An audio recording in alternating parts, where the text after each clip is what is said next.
आज पौराणिक कथाओं के एक ऐसे गहरे रहस्य की बात करते हैं जो सदियों से कई लोगों के मन में एक सवाल की तरह मौजूद है। जरा सोचिए, जिस ईश्वर ने ये पूरी कायनात बनाई, ये पूरी दुनिया रची, आखिर उसी की पूजा क्यों नहीं होती? जहां बाकी देवताओं के लाखों मंदिर हैं, वहीं उस महान सृष्टिकर्ता ब्रह्मा जी का नाम पूजा पाठ से लगभग गायब ही है।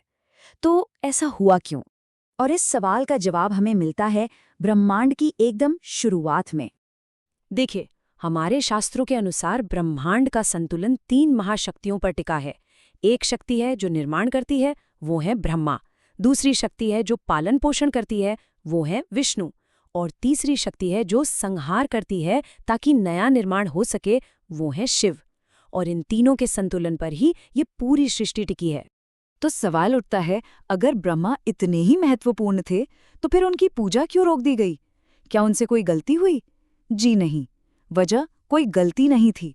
वजह था अहंकार का सिर्फ एक पल और उसके बाद मिला एक ऐसा श्राप जिसने सब कुछ बदल कर रख दिया। तो कहानी शुरू होती है एक दिव्य बहस और एक चुनौती से। एक बार भगवान ब्रह्मा और भगवान विष्णु के बीच इस बात पर बहस छिड़ गई कि दोनों में ज्यादा श्रेष्ठ कौन है।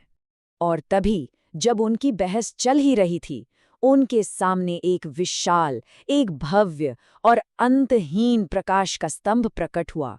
वो कोई और नहीं बल्कि स्वयं भगवान शिव थे, जो इस झगड़े को खत्म करने आए थे। भगवान शिव ने एक बहुत ही सीधी सी चुनौती रखी। उन्होंने कहा, जो भी इस प्रकाश स्तंभ का छोर मतलब कि इसका अंत ढूंढ निकालेगा, वही सबसे श्रेष्ठ माना जाएगा। तो बस ब्रह्मा जी ऊपर की ओर चले गए इसका शिखर ढूंढने, और विष्णु जी नीचे की ओर गए इसका आधार ढूंढने। और बस यहीं से कहानी में एक ऐसा मोड़ आता है जहां एक झूठ और एक फूल ने सब कुछ तय कर दिया। काफी देर तक कोशिश करने के बाद विष्णु जी लौट आए और उन्होंने पूरी ईमानदारी से अपनी हार मान ली।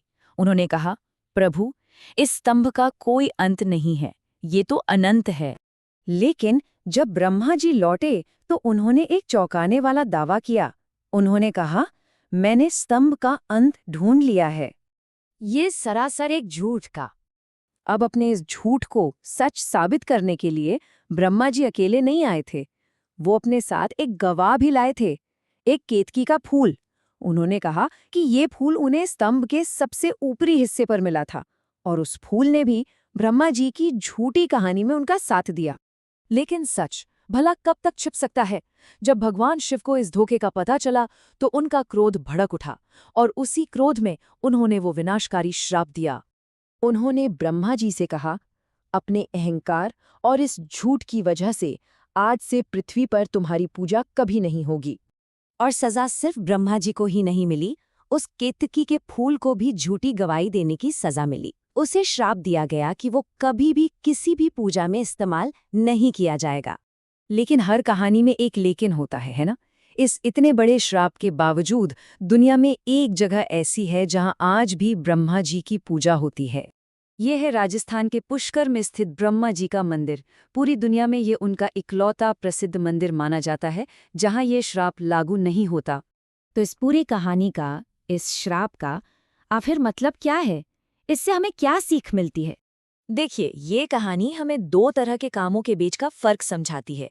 एक है सृजन, यानी कुछ बनाना। ये एक बार का काम है, जैसे कोई बहुत बड़ा आइडिया सोचना। और दूसरा काम है रख रखाव, मतलब जो चीज बनी हुई है उसे संभालना, उसे चलाते रहना। और ये रोज का संघर्ष है। तो असल में ये कहानी हमें यही याद दिलाती है कि असली शक्ति का रूप शायद किसी चीज को बना देना नहीं, बल्कि जो पहले से मौजूद है उसे संभाले रखना है। तो आखिर में एक सवाल रह जाता है, ज्यादा मूल्यवान क्या है?